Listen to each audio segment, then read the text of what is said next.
क्या इंपॉर्टेंट है और क्या स्किप करना है, ये अगर आज क्लियर हो जाए ना तो आपकी आधी टेंशन खत्म।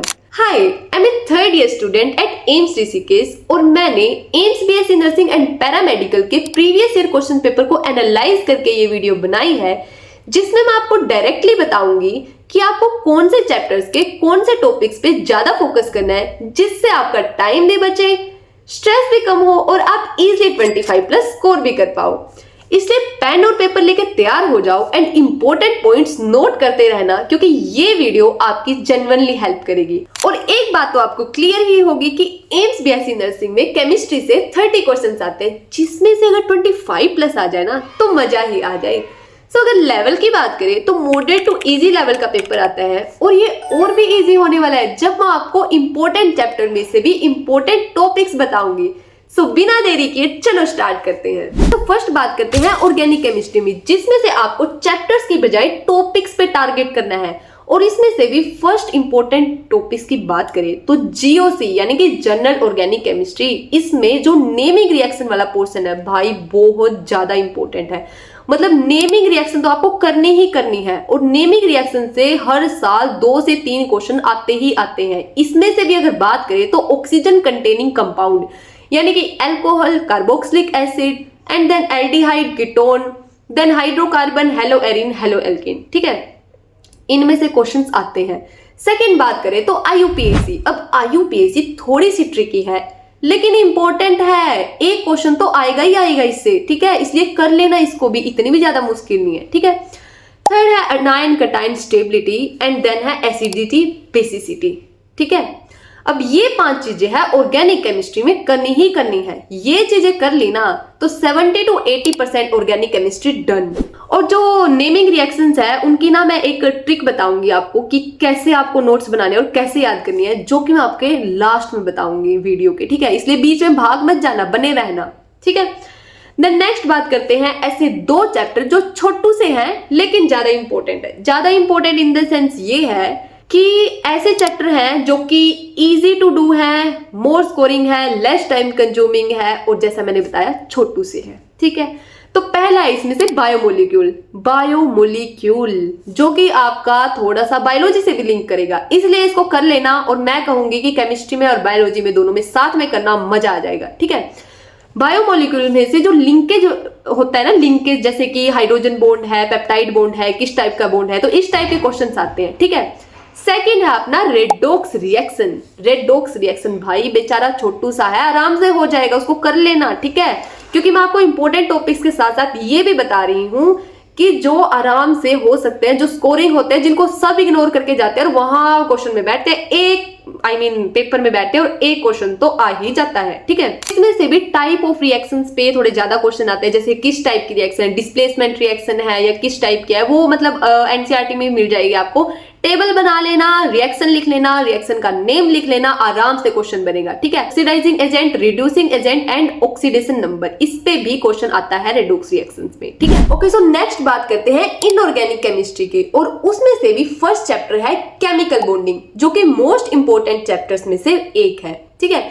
और इसमें से भी इंपॉर्टेंट टॉपिक्स की बात करें तो molecular structure, shape, geometry, lone pair and hybridisation पे बहुत ज्यादा क्वेश्चन पूछे जाते हैं, ठीक है। और अभी मैं आपको एक टेबल शो कर रही हूँ साइड स्क्रीन पे, ठीक है, जो कि मोर इंपॉर्टेंट है, मतलब वो आपको एनसीईआरटी से इजीली मिल जाएगी और इसमें से डायरेक्टली क्वेश्चंस आते हैं। सेकंड चैप्टर है कोऑर्डिनेशन कंपाउंड और इसमें से strong field ligand, weak field ligand, magnetic moment, hybridization and nomenclature पे ज्यादा क्वेश्चंस पूछे जाते हैं। देन थर्ड चैप्टर की बात करें तो एस एंड पी ब्लॉक, जिसमें से ग्रुप 13 एंड 15 यानी boron and nitrogen family and साथ में नोबल गैस पे भी ज्यादा क्वेश्चंस पूछे जाते हैं। इसके बाद है क्लासिफिकेशन ऑफ एलिमेंट, जिसमें से ऑर्डर बेस्ड टाइप के क्वेश्चंस पूछे जाते हैं। And last but not least is structure of atom, जिसमें से आपके रेडियस एंड एनर्जी वाले क्वेश्चंस, क्वांटम मैकेनिक्स,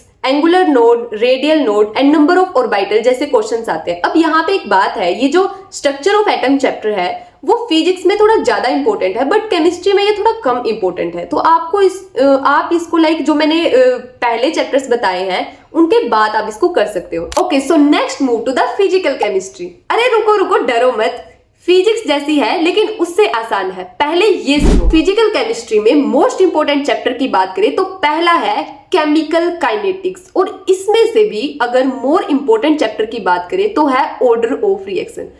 भाई इस चैप्टर को और इस टॉपिक को छोड़ने की गलती बिल्कुल मत करना, बहुत इंपॉर्टेंट है और इससे हर साल क्वेश्चन आते ही आते हैं।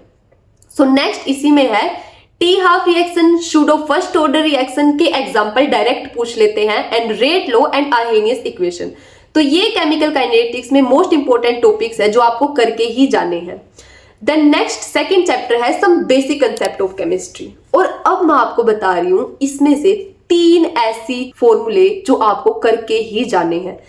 सो फर्स्ट है मोलैरिटी, मोलैलिटी एंड नॉर्मेलिटी। ये तीनों हैं इतने important and direct formula based questions आते हैं इससे, और अगर आपको हर टर्मिनोलॉजी पता है, क्वेश्चन प्रैक्टिस करके गए तो डायरेक्टली आंसर और स्कोरिंग आपकी, ठीक है।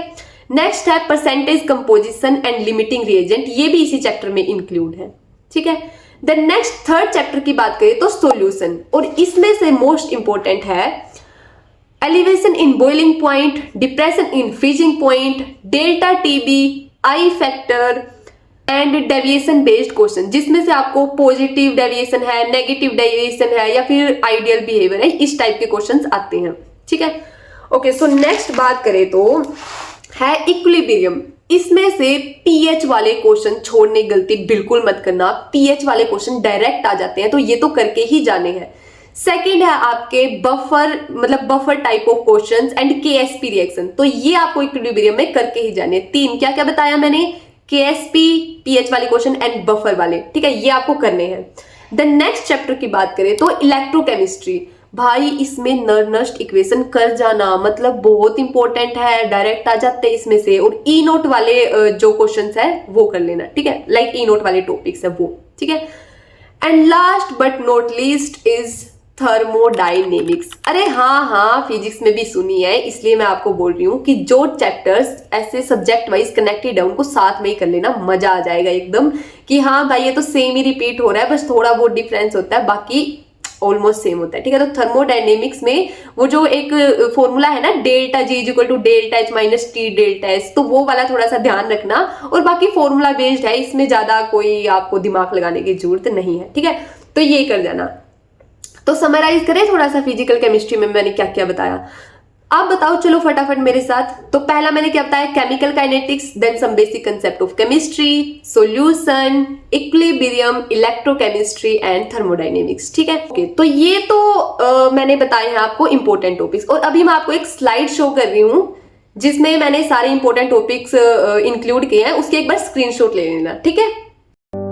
तो ये तो थे आपके सारे इंपॉर्टेंट टॉपिक। अब बात आती है कि दीदी ये तो पता चल गया हमें क्या इंपॉर्टेंट टॉपिक है, अब ये और बता दो कि पढ़ना कैसे, हमारा काम आसान हो जाएगा। तो हाँ सुनिए, सबसे पहले हम बात करते हैं ऑर्गेनिक केमिस्ट्री की। देखो मैंने आपको बताया नेमिंग रिएक्शन पढ़नी है आपको, ठीक है। अब नेमिंग रिएक्शन पढ़नी तो है, कैसे पढ़नी है, इसके लिए आपको शॉर्ट नोट्स बनाने हैं। अब मैं बात अपनी हर वीडियो में करती हूँ, जैसे मैंने एक फिजिक्स की अपनी वो बनाई थी वीडियो, उसमें मैंने बताया था कि आपको शॉर्ट नोट्स बनाने हैं, फॉर्मूला वाले नोट्स बनाने हैं। तो अब मैं बात करूंगी कि ऑर्गेनिक केमिस्ट्री में आपको कैसे शॉर्ट नोट्स बनाने हैं, ठीक है। तो आपको एक पेज ले लेना है, प्यारा सा, सुंदर सा, प्लेन सा, ठीक है। उसको डिवीजन करना है, एक साइड में लिखना है आपको नेम ऑफ द रिएक्शन, ठीक है, एंड सेकेंड साइड में लिखना है आपको वो रिएक्शन की कंप्लीट जो मेन की रिएक्शन है ना, वो जिसमें क्या इंक्लूड करना है, reactant, reagent and then product, ठीक है, ये आपको इंक्लूड करना है। अब ये मैं क्यों कह रही हूं मैं आपको बताती हूँ थोड़ा मेरे जो एक्सपीरियंस के बेस पे। जैसे कि एक बार क्या हुआ था, जब मैं क्वेश्चन सोल्व कर रही थी, not in the paper, in the test series of course, ठीक है, या एमसीक्यू। तो उसमें मेरे साथ क्या हुआ कि लाइक मैं क्वेश्चन सोल्व कर रही थी, ठीक है, उसमें ना रिएक्शन आई कि बोलते हैं रिएक्शन का नाम बताओ। अब मैं तो ऐसे, यार मुझे रिएक्शन तो याद है लेकिन नाम तो मैं भूल गई। तो यही गलती मैं कह रही हूँ, आप मत करना, ठीक है। कई बार क्या होता है, रिएक्शन तो हमें याद होती है, ये पता होता है कि ये रिएक्टेंट है, ये प्रोडक्ट है, उसका रिएजेंट ये है, अरे भाई इस रिएक्शन का नाम क्या था यही भूल गए। इसलिए मैंने कहा जो शॉर्ट नोट्स बनाओ उसमें रिएक्शन का नाम, रिएक्टेंट, रिएजेंट एंड प्रोडक्ट, ये 4 चीजें आपको पक्का ही इंक्लूड करनी है, ठीक है। तो ऑर्गेनिक केमिस्ट्री ऐसे करनी है। और जो मैंने IUPAC नेमिंग बताई वो तो आपको एक बार मतलब ऐसे तरीका पता चल गया ना, तो आराम से हो जाएगा, ठीक है। और बायोमोलिकुलर रेडॉक्स रिएक्शन, मतलब रेडॉक्स रिएक्शन में भी इजी ही है अगर देखा जाए तो। एक बार अब मैं इसके बारे में बात करूंगी कि कैसे पढ़े। बहुत सारे बोलते हैं कि NCERT पढ़ो, NCERT पढ़ो। तो देखो ऑर्गेनिक केमिस्ट्री के लिए मैं थोड़ी प्रेफर करूंगी NCERT, अच्छी है, इंपॉर्टेंट है, ठीक है। लेकिन बात यह है कि भाई जो 0 से पढ़ रहा है, अब उसको NCERT एकदम से नहीं समझ में आएगी अगर आप डायरेक्ट NCERT पढ़ोगे, क्योंकि NCERT एक गीता की तरह है जिसको डिकोड करना पड़ता है, ठीक है। तो एक बार आप लेक्चर लगाने पड़ेंगे आपको, ठीक है। एक बार लेक्चर वगैरह से हो गया तो आप NCERT इजिली रीड कर सकते हो। और जिनके पास ऑलरेडी नोट्स है तो आपको लेक्चर वगैरह लगाने की कोई जरूरत नहीं है, डायरेक्ट आप अपने नोट्स पढ़ो, जैसे मैंने बताया शॉर्ट नोट्स बनाओ और उनको बार बार रिवाइज करो, ठीक है। ओके, सो सेकंड है अपनी इनऑर्गेनिक केमिस्ट्री। अब इनऑर्गेनिक केमिस्ट्री में वो जो मैंने बताया शेप, ज्योमेट्री, ये सब हाइब्रिडाइजेशन, अब ये है ना, इनकी भी भाई टेबल बना लेना अपने पेज पे, ठीक है, शॉर्ट नोट्स की तरह, जो कि मैंने वहां पे भी आपको दिखाई थी और एक बार और दिखा रही हूँ, ठीक है। ये आपको जो है NCERT में आराम से मिल जाएंगे। बाकी आपने आपके पास थ्योरी वाली कॉपी है, वहां से भी आप एक्सट्रैक्ट करके शॉर्ट नोट्स टाइप में बना सकते हो, ठीक है। ओके, नेक्स्ट बात करें तो फिजिकल केमिस्ट्री। अब फिजिकल केमिस्ट्री सेम है जैसे कि आपकी फिजिक्स है। उसमें आपको क्या करना है, उसमें आपको फॉर्मूला बेस्ड शॉर्ट नोट्स बनाने हैं। अब मैं ना आपको एक बात बताती हूँ कि बच्चे गलती क्या करते हैं। देखो मैंने फिजिक्स में जब वीडियो बनाई थी मैंने उसमें भी कहा था आपको कि फॉर्मूला पता है बट उसको अप्लाई ही नहीं करना आता तो आपके क्वेश्चंस नहीं बनेंगे, ठीक है। ऐसा नहीं है कि आपने फॉर्मूला का रट्टा मार लिया और हम डायरेक्ट अब तो एग्जाम में ही जाएंगे वहीं करके आएंगे, फॉर्मूला तो हमने रट लिया, दीदी ने तो बोला था फॉर्मूला याद कर लेना, शीट भी बना ली, याद भी कर लिया। नहीं नहीं नहीं, रुको, फॉर्मूला लिख लिया है लेकिन साथ में एक काम और करो, उसकी जो हर एक टर्मिनोलॉजी है ना वो भी लिखो। बहुत सारे कांस्टेंट होते हैं, उनकी वैल्यू होती है, वो भी लिखो, ठीक है, वो भी इंपॉर्टेंट है। और उसी फॉर्मूला पे कम से कम 10 to 15 क्वेश्चन सोल्व करो, तभी आपको कॉन्फिडेंस आएगा कि आप उस क्वेश्चन उस फॉर्मूला बेस्ड पे क्वेश्चन सोल्व कर सकते हो। समझ में आ गया कैसे करना है, ठीक है, ऐसे ही करना है। फॉर्मूला शीट बनाई, फॉर्मूला की हर एक टर्मिनोलॉजी आती है, उसके बेस पे क्वेश्चंस लगाए तो आपकी फिजिकल केमिस्ट्री आराम से हो जाएगी, ठीक है। तो ये थी अपनी organic, inorganic and physical chemistry कैसे करनी। तो बच्चों सिर्फ 3 महीने रहते हैं और सही से बात करूं तो इससे भी कम टाइम रहता है, इसलिए अपनी प्रिपरेशन को अभी पीक लेवल तक ले जाओ। मतलब इस टाइम पे आपको सिर्फ पढ़ना है और कुछ भी नहीं। देखो स्ट्रेस आएगा, टेंशन होएगी, नेगेटिव थिंकिंग आएगी, आई एम नॉट सेइंग कि ये सब नहीं आएगा, बट जो बच्चा इस सब को हैंडल कर गया और अपनी प्रिपरेशन को कंटिन्यू रखे तो उसका इजीली सिलेक्शन हो जाएगा, ठीक है। और कोई भी आपको डाउट है then please ask in the comment section. Stress हो रहा है, समझ नहीं आ रहा है कैसे पढ़े, तुम पूछो, मैं हूं यहाँ आपकी हेल्प करने के लिए एज योर बड़ी दीदी एंड एज योर मेंटर, ठीक है। और अगर आपको बायोलॉजी के important topics and 3 month strategy video भी चाहिए then comment yes, I will prepare for that. और अगर आप सीरियसली एम्स के लिए पढ़ रहे हो ना तो इस वीडियो को सेव कर लो और नेक्स्ट पार्ट मिस मत करना। सो बाय बाय।